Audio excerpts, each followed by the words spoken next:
Hey, we're going to do things a little different tonight. That's okay, right? We don't have to do the same thing every single week, right?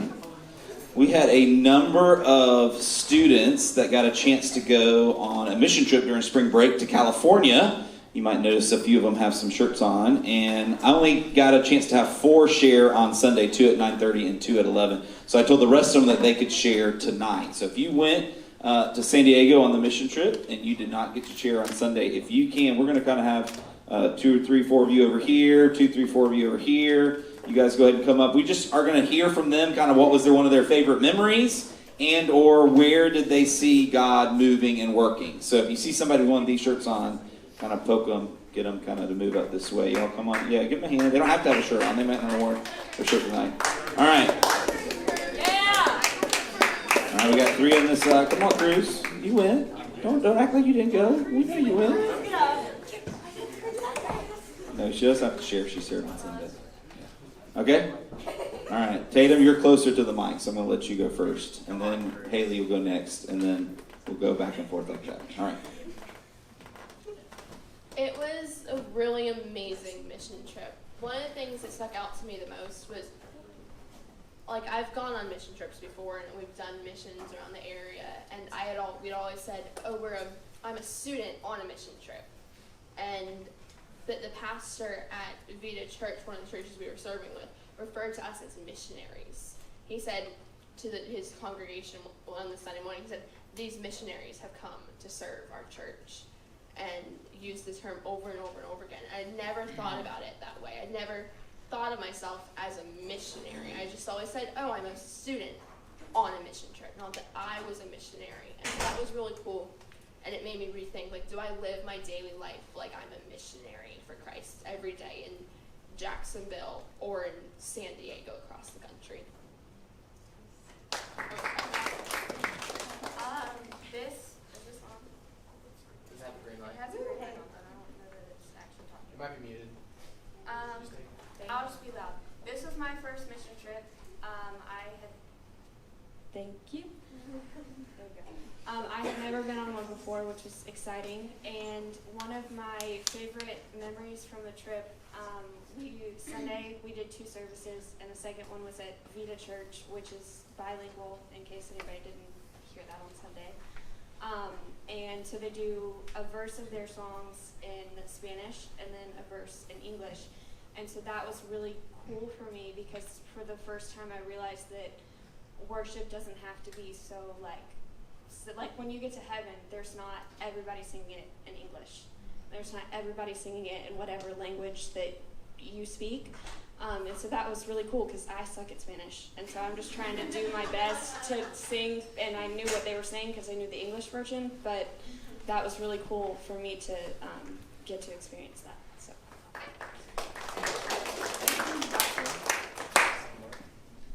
All right, so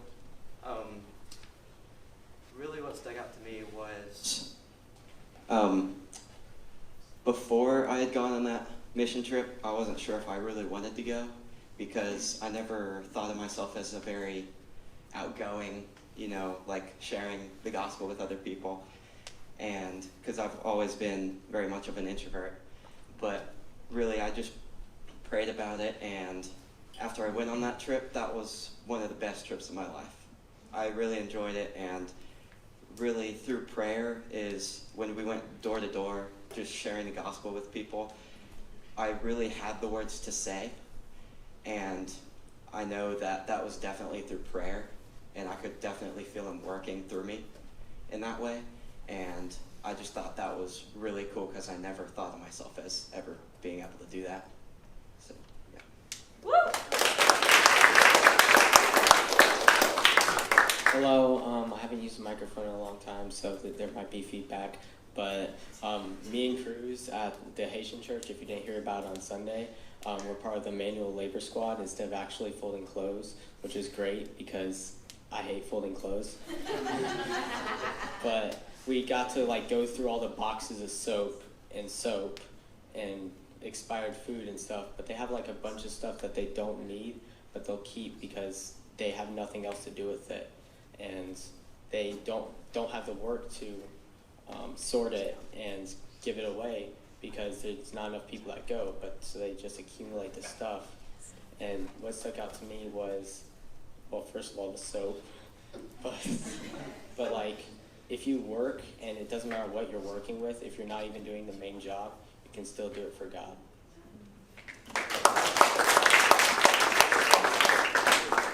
Well, one of our days, we were walking around a neighborhood, just like inviting people, whoever was outside, just like, hey, you can come by the church on the opening morning. And there was a lady up in her yard. After multiple people had said, like, no, I'm okay, but we were up walking by, and there was a lady in her yard, and like the yard was like at a hill, and so it was like she was above us, and it was kind of strange, but like, and we were talking up to her, but she was like, we started talking to her, and then she realized like what we were doing, and she told us that her daughter was actually a missionary as well in the Middle East, and she chose to pray over us, which really opened my eyes to like the other people are actually. Like, that just didn't make sense to me because I've never heard of someone praying over another person, like, walking through their neighborhood. So I thought that was cool.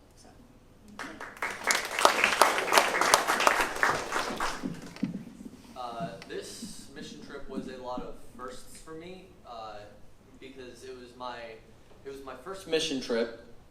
It was my first mission trip. It was my first time at a bilingual church. It was my first time that I got to share my testimony with someone. It's my first time that I prayed over a complete stranger. It was a lot of firsts for me, and it just felt like really, like, I don't know, opening. I'm not sure what the right word is to describe it, but it yeah.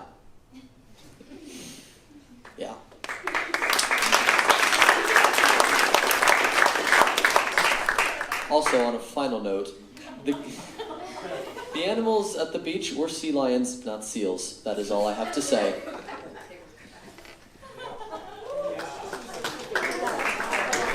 Any of the adults that want to share? Miss Corey needs to share. They're calling you.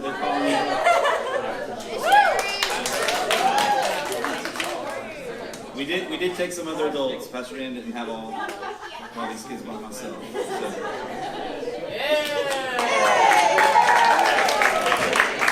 So this was my first mission trip with Fruit Cove, and I'm so glad I did it.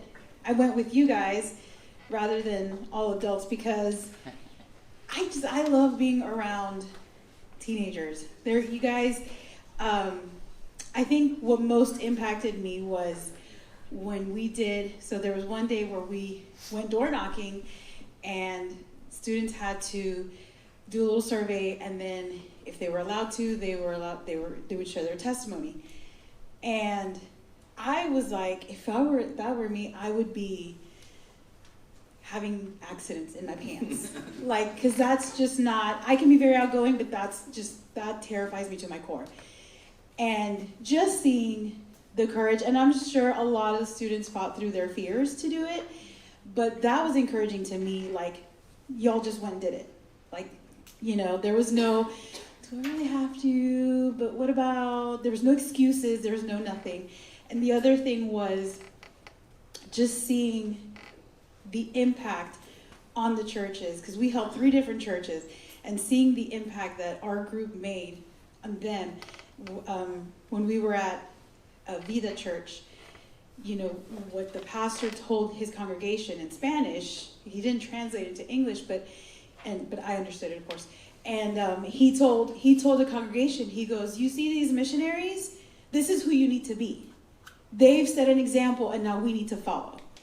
I mean, he's talking about, 15 to 17-year-olds? And he was challenging his congregation to follow our lead, to follow their lead, because us as leaders, we didn't do anything. We just kind of made sure nobody got hurt, So that to me was it was so great to see that. It was just a really awesome moment to see just those who went on the trip really come out of their shell and, just do it and just get out there and be bold, in their faith. And also I got to sing at the church, which that was cool for me.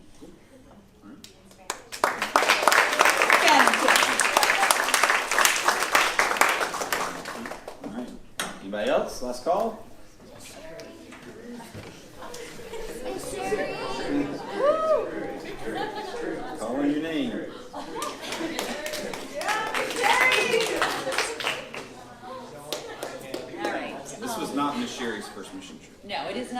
mission trip. I've done a lot of them, but I am like Corey that, like I've been with tons of adults on mission trips, but I actually enjoy like your age group so much more. You're like so excited, and you just pour so much into it. And everybody's been asking me how the trip was, and I was like, everybody I was with, like, everybody acted so mature and so well behaved, and we just didn't have any problems. It was just, I thought it was a great trip also.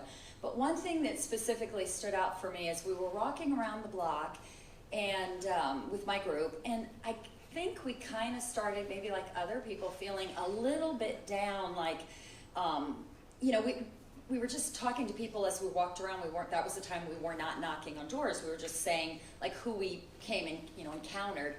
And we just weren't really finding anybody, and nobody was really saying much. And so we saw this one man with a dog, and we said something, and then a few minutes later, the man came back around the block again, and he made a joke like, "Oh, that was my twin you just saw," but it was, him.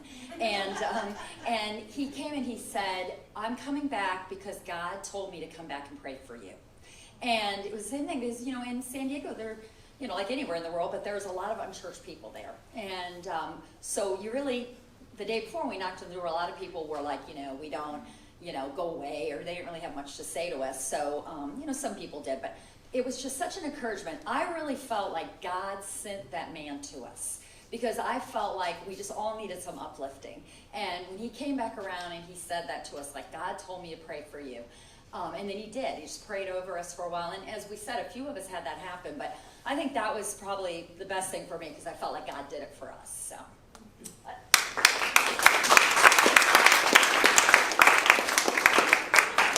And from Pastor Dan's perspective, it was an amazing trip. Again, just like Missionary said, a lot of people have been asking me how the trip went. And if you don't know, like the reason we went to California was not, because we thought looking at sea lions would be cool, and we just thought, hey, we'll figure out something to do when we get there. No, like as a church, like if you don't know this about your church is all in with helping to advance the gospel around the world. And we have strategic partners, strategic cities that we're intentionally investing prayers for, money for, and to send mission teams for. And so in the United States, there's Miami, there's New York, there's Denver, there's San Diego. And internationally, there's cities, all over from London to Rome, to Southeast Asia, to Africa, to the Middle East. They're strategic places. And so this was the first group from our church that physically went to California. But your church is committed to helping these people that are there. And the two things that I'll remember from it, these aren't necessarily my best memories, but the two things that I'll remember from it, is one, I was surprised that there weren't more people that were against us and what we were doing. Like, if you've heard anything about California, like I have, like, there's not a lot of people that go to church. It's kind of a very liberal state, one of the most liberal places in America. And so I expected a lot of opposition. And in fact, what we found was a lot of people just had never been to church before. So if you go around your neighborhood and knock on doors, you might find 2 or 3 people that don't want to talk to you because they've had a bad experience with church. Whereas people in California, a lot of them just have literally never been to church in their life. And so it was more of a curiosity thing, but it also reminds us, that there needs to be more people there and more churches there so people can hear the gospel of Jesus Christ. And that leads to the second thing that I'll remember is, even though these churches were small, the 3 churches that we helped, all of them probably have less than 100 people every Sunday. We're talking about like 30, 40 people in the whole church. So these are small churches, but the people there are so passionate about reaching their community. The Haitian pastor, so passionate about helping and reaching Haitians. The bilingual pastor, so passionate about reaching anyone in La Mesa that he can reach with the gospel. Pastor Charlie at Mesa Church wanting to reach anybody in Mission Valley with the gospel, right? And to see the gospel flourish. And that's what we're going to talk about. We don't have time tonight to do a whole message, but I wanted us to just start tonight what we're going to do for the next few weeks, which is we're going to start a new series of lessons that is centered on living on the edge, right? On the edge for Christ. And what you can see in these stories from San Diego is that you have people out in California, even in the midst of a state that a small percentage of the people actually go to church. There are men and women who are doing everything that they can to make Jesus known in their community. Next Wednesday We're going to have a special guest speaking all the way from England. We're going to have an evangelist and a church planner partner that we're working with that's going to be here in high school on Wednesday night, High School Midweek. He's going to be sharing his testimony. His name's Carl Porter. He was radically saved 7-8 years ago from trying to live the perfect life on his own. He was at his lowest. He was about to lose his family, his wife. Alcohol was a part of his daily life, and he turned his life over to the Lord, and God radically saved him and changed him. And since that day that God saved him, he has not stopped telling anyone that he can come in contact with in England about Jesus Christ. So that's people he works with, neighbors that he lives by, friends that he used to go drinking in bars with, strangers on the train. And so he's going to be here on next Wednesday night sharing about how he's making a difference in his community. But what we're going to look at in the few weeks here in March and maybe the beginning of April is what are we doing to make Jesus known in our community, right? Who in here, right, is willing to be a missionary in Fruit Cove, in Jacksonville, at Bartram, at Creekside? Who doesn't mind me calling them out? Somebody in here, I'm sure, doesn't mind me calling. Riley, right? Riley, what are you doing to make Jesus known at Bartram? Right? Who else? Who else doesn't mind me calling out? Evan, what are you doing to make Jesus known in Creekside? You know, it's really easy to kind of look at that and think about that as terms of like this large group, right? Like we want to reach this entire community with Christ. But when you really kind of self-inspect, look inside your heart, like what am I doing to make Jesus known? And what I found talking to some of you and living life with some of you is that it's like we all have it up here, but there's just like some like spark that's missing like inside of us to kind of get us, you know, to really live the radical life, the on the edge life that God wants us to live in. So that's what we're going to talk about the next few weeks, is living on the edge for Christ. And when you think about the phrase living on the edge, what comes to your mind? The edge of your seat tonight. What do you think about? Aerosmith. I mean, when I think about somebody living on the edge, like I think about somebody that's like a rebel, like somebody like maybe a biker, or you know, someone who takes risks. You know, is real edgy. You know, maybe you know they wear edgy clothes. They do things that are maybe not so safe. But if you think about it, right, you're surrounded every day by people that are edgy. Right? People that are pushing the boundaries of what they should and shouldn't do. They're taking risks a lot of times that they shouldn't be taking. But when you think about it from a spiritual perspective, are you surrounding yourself with people who are living on the edge for Christ? Not living on the edge of life for themselves. And so, you know, how can we do that? As followers of Christ, the Lord has called us to live lives not for ourselves, but for Christ. And so he wants us to be on the edge, living on the edge for Christ. 1 Corinthians 6:19 says, "Do you not know that your body is a temple of the Holy Spirit within you, whom you have from God? You are not your own, for you were bought with a price. So glorify God with or in your body." So what Paul is saying in Corinthians is we're to live our lives completely sold out to Jesus Christ, worried about not ourselves, but worried about his calling on our lives, his mission for us, and what he wants us to do. And so I was thinking about where to start this series. Again, we don't have a full sermon tonight, but where could we start looking at the Bible of someone who was living on the edge for Christ? The Bible's full of men and women who were living on the edge for God, right? They were radical. They were rebels when it came to society, right? They weren't the norm. They weren't worried about being like everybody else. They just wanted to do what God wanted them to do. And so we could have looked at 100 different people. But as I was thinking about it, the person that kept coming to my mind was Paul. And so if you've got a copy of God's Word, turn to 2 Corinthians chapter 11. Paul is kind of giving a summation of his life in 2 Corinthians chapter 11. And we've talked about Paul here on Wednesday nights the last year and a half. Most of you know who Paul is, but just in case some of you don't, you know, Paul was a Pharisee. He had grown up in the most strictest religious system probably known to mankind. From when Paul was a little boy, he was commanded and taught to memorize God's word for word, chapter by chapter, book by book. Right? He was in a very controlled society where he was taught the right way to talk and the right way to act and the right way to dress and the right way to walk and the right way to sit, the right way to do everything.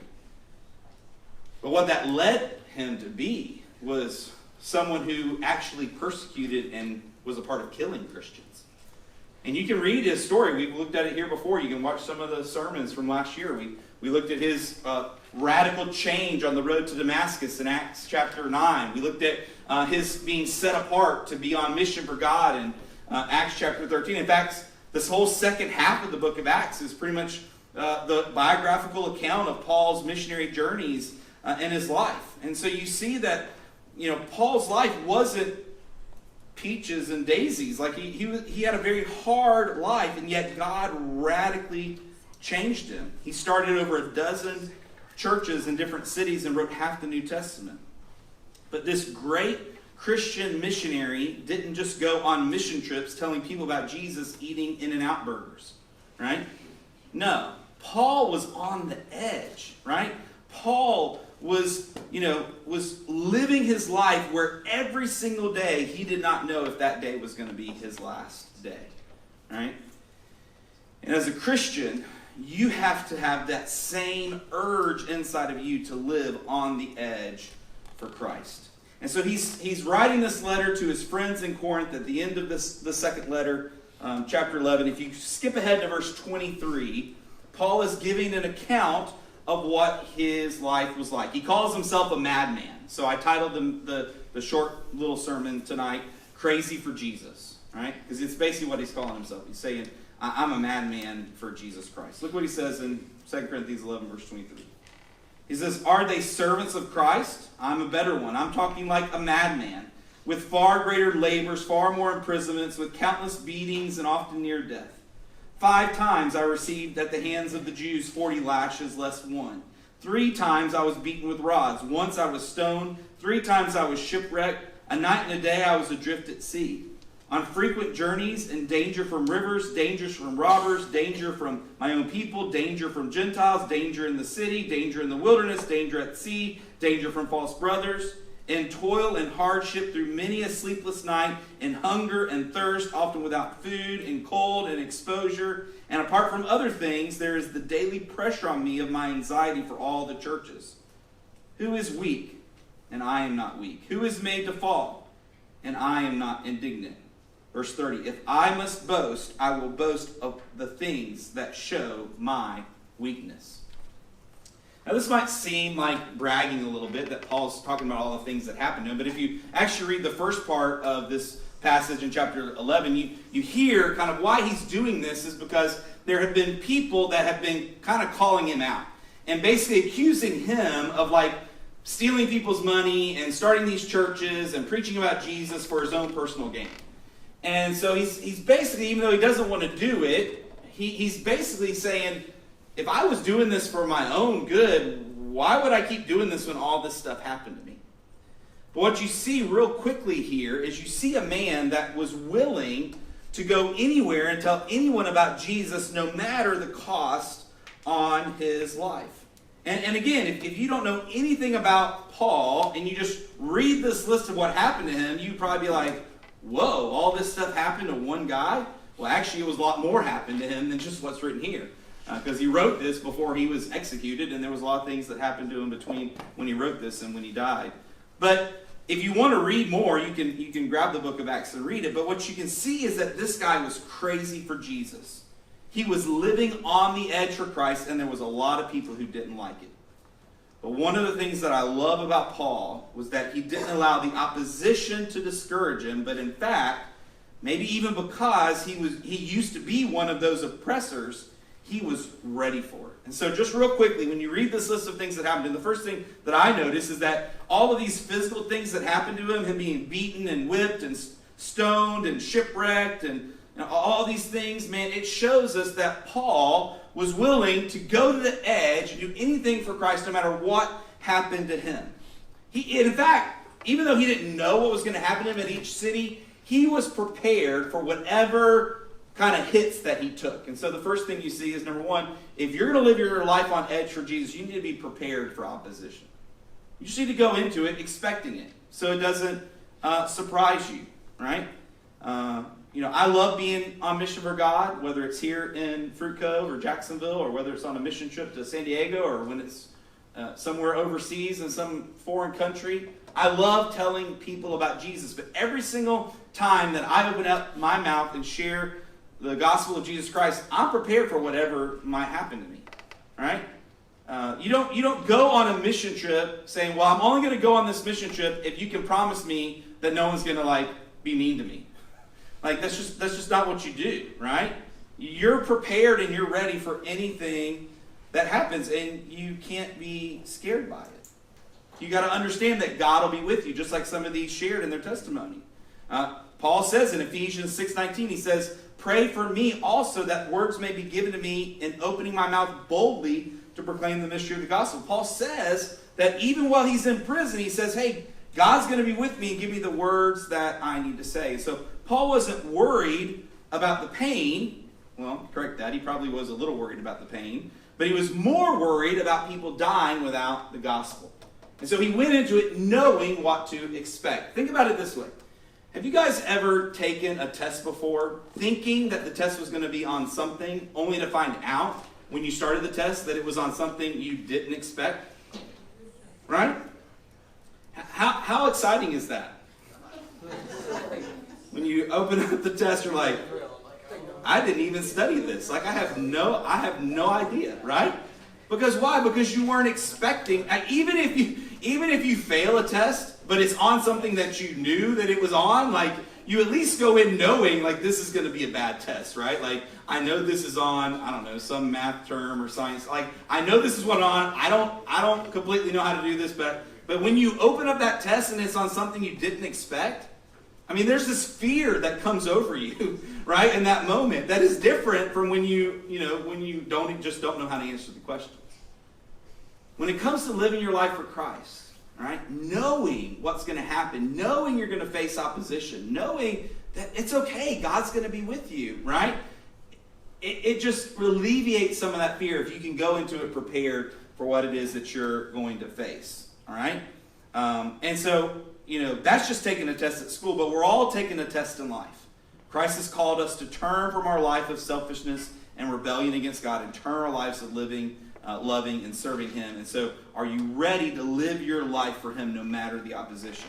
But then he goes on in verse 26 and starts talking about all these dangers. So not only did he face these attacks and these oppositions, but he says in verse 26, on frequent journeys I was in danger from, and he gives all this list of things that he was in danger from.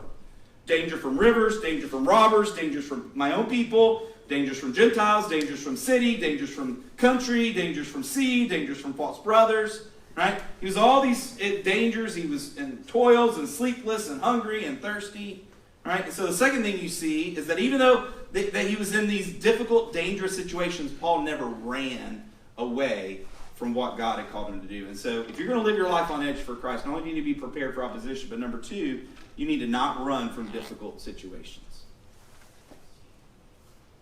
Do you understand that sometimes the greatest ways that God works in your life is if you're just willing to stay or you're just willing to go? Right? God can take your obedience to do what He's called you to do. And no matter what the danger is, right? You've got to keep going. It says danger, danger, danger. Did that keep Paul from doing what he knew God was calling him to do? No, in fact, it was the opposite. I think we even looked at that story in Acts where Paul is going to Jerusalem before he goes to Rome, and everyone is telling him that it's a bad idea. Do you remember that story in the book of Acts? He's like, I'm going to Jerusalem. They're like, no, don't go to Jerusalem. You're going to get arrested. You're going to get beaten. You're going to get killed. Don't go, don't go, don't go. He's like, I got to go. Even when they told him, he did the opposite. When everyone was warning him of the danger, he went straight towards it. Why? Because he was more passionate and cared more about telling people about Jesus than he was worrying about what any danger might happen to him.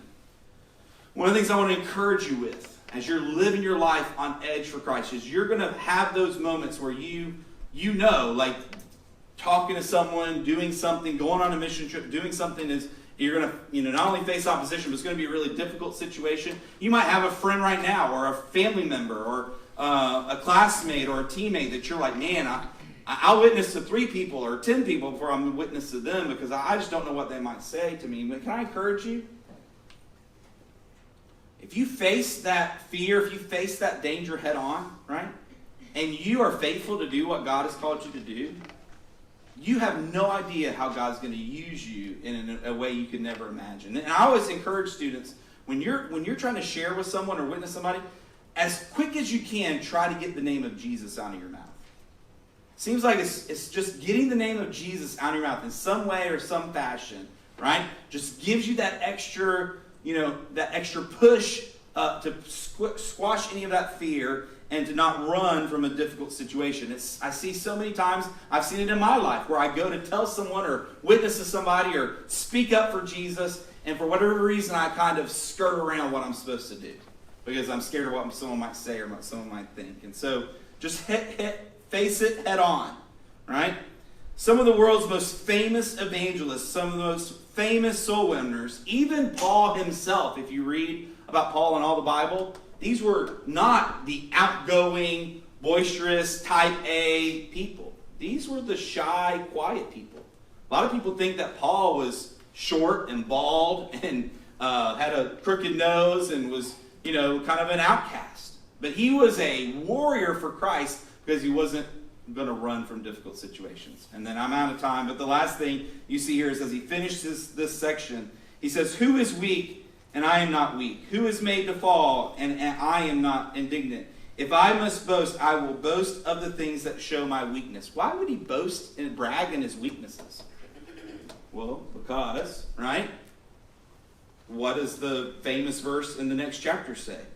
Chapter 12, verse 9, he says, "My grace is sufficient for you, for power is made perfect in weakness." So last thing that you see, if you're going to live your life on edge for God, you need to allow Christ to be your strength. Number 3, allow Christ to be your strength.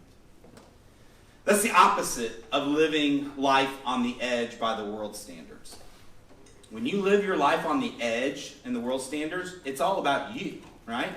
You got to pull your bootstraps up. You got to jump off the cliff. You got to find the inner, bravery to do what it is that you're trying to do.